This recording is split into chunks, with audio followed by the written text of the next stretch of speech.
कक्षा 10 की हिंदी पाठ्य पुस्तक जिसका नाम क्षितिज है के पाठ 4 को अध्ययन करेंगे।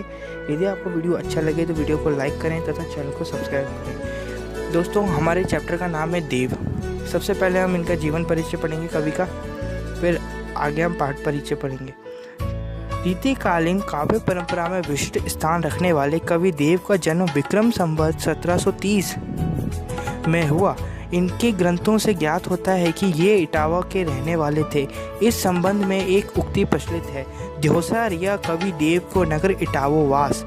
इनके पिता का नाम कुछ विद्वान बिहारी लाल दुबे मानते हैं। इनके वंशज वर्तमान में इटावा और कुसमरा में रहते हैं। देव की रचनाओं की संख्या 52 कही जाती है, किंतु इनकी प्रमुख और प्राप्त रचनाओं में भाव विलास, भावनी विलास, कुशल विलास, रस विलास, काव्य रसायन, देव चरित्र, अष्टयाम, सुजान विनोद, प्रेम तरंग आदि हैं। देव ने भी केशव की भांति कवि और आचार्य कर्म का निर्वाह किया था। स्वभाव से रसिक होने के कारण उनके काव्य में श्रृंगार रस का उच्छल प्रवाह बहता है। यह श्रृंगारिकता छिछली नहीं अपितु उसमें विशेष गंभीरता विद्यमान है। वह वैसे तो रसवादी आचार्य थे, परंतु अलंकारों के स्वाभाविक प्रयोग के प्रति उनका आग्रह था।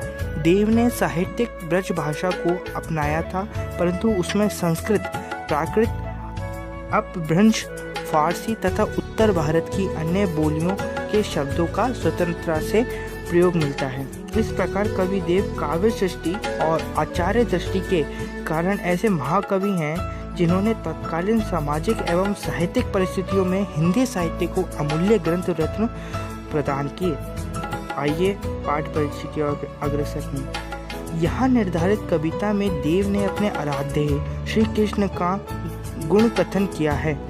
सावरिया श्री कृष्ण के पांवों से घुंघरू के मधुर स्वर झंकृत हो रहे हैं। वे पीत वसन अर्थात पीले कपड़े में सुहावने लग रहे हैं। माथे पर मोर मुकुट है, नैन चंचल है, मंद हंसी चेहरे पर शोभायमान है। कृष्ण के लोक प्रचलित स्वरूप को कवि ने अभिज्ञता में समग्रता से उपस्थित कर दिया है। देव को पेचीले मजमून की बनावट में निपुणता हासिल थी। दूसरे पद्य में उन्होंने मौलिकता पूर्वक कृष्ण की जादुई सूरत में गोपिकाओं के विवश संपन्न का वर्णन किया है। तीसरा पद्य स्मृति एवं स्वप्न कविता का संगम है। नायिका का स्वप्निल संसार उसके जागते ही खो जाता है। स्वप्न में सुखद मिलन है और जागरण में जुदाई। यह विडंबना ही कविता की मौलिकता एवं खूबसूरती है। आइए फ्रेंड्स, अपने मूल पाठ की ओर अग्रसर हुए। पाहनी निपुर मंजू बजे, कटी किंकनी में धुनी की मधुराई। सावरे अंग लसे पट पीत, ये हुलसे बन माल सुहाई। माथे किरित बड़े दृग चंचल, मंद हसी मुख चंद जुनहाई। जो जग मंदिर दीपक सुंदर, श्री ब्रज दुल्हा देव सुहाई। ये पद्यांश पहला है। आइए इसकी व्याख्या पढ़ें। कवि देव कहते हैं कि श्री कृष्ण का रूप सौंदर्य अत्यंत मनमोहक है। उनके पैरों में सुंदर निपुर अर्थात जो घुंघरू होते हैं जो बजते हुए मधुर ध्वनि कर रहे हैं। उनकी कमर में बंधी हुई करधनी अर्थात कनकती की आवाज मन में मधुरता उत्पन्न करती है। श्री कृष्ण के श्याम वर्ण के शरीर पर अर्थात सांवले अंगों पर पीले वस्त्र शोभायमान हो रहे हैं। उनके हृदय स्थल पर वन के फूलों की माला बहुत अधिक शोभा पा रही है। श्री कृष्ण के मस्तक पर सुंदर मुकुट विराजमान है और बड़े बड़े चंचल नेत्र सौंदर्य की श्री वृद्धि कर रहे हैं। मुख रूपी चंद्रमा की मंद हंसी रूपी चांदनी चारों ओर फैल रही है अर्थात श्री कृष्ण की मंद मुस्कुराहट चांद की चांदनी के समान तन मन को हर लेने वाली है। हमारे प्रभु श्री कृष्ण इस सुंदर स्वरूप में संसार रूपी मंदिर के सुंदर दीपक के समान शोभायमान हो रहे हैं अर्थात श्री कृष्ण का स्वरूप मंदिर में प्रकाशित दीपक के समान प्रतीत हो रहा है, जो संसार के अज्ञान रूपी अंधकार को दूर करता है। हे ब्रज के दुल्हे श्री कृष्ण, आप देव की सहायता करें अर्थात आप सबके सहायक बने। आपकी जय हो, आपकी जय हो। आइए दूसरे पद्यांश को पढ़ें। धार में धाये हंसी निर्धार हुए, जाए फंसी उसी ना उभेरी। री अंगराय गिरी गहरी, गही फेरे फिरी और घिरी नहीं घेरी। देव कछु आपनो बस ना, रस लालच लाल चितई भई चेरी। बेगी ही बूढ़ी गई पंखियाँ, आँखियाँ मधु की मक्खियाँ भई मेरी। आइए इसकी व्याख्या देखें। कवि देव कहते हैं कि श्री कृष्ण की सूरत मानो जादू भरी है। उनके सुंदर स्वरूप को देखकर नायिका अपनी सुध बुध खो देती है और अपनी सखियों के समूह से निकलकर दौड़ती हुई कृष्ण के पास चली गई, जैसे उनके जादुई प्रभाव में फंस गई हो और वहां से निकालने पर भी नहीं निकल रही हैं। वह सखी तो मानो संपूर्ण अंगों से ही समर्पित हो गई है कि वहां से उसे पकड़कर निकालने पर भी नहीं लौटी और धक्के मारकर ले जाने पर भी वह नहीं चल रही थी। अर्थात गोपियां अपने मन, वचन व कर्म से श्री कृष्ण के सुंदर स्वरूप के प्रभाव में फंस गईं। कवि देव कहते हैं कि इस कार्य में अपना कोई बस नहीं चलता। नायिका का मन तो जैसे सुंदर स्वरूप के लालच में फंसकर उनका दास ही बन गया। वह शीघ्र ही कृष्ण के प्रेम में डूब गया।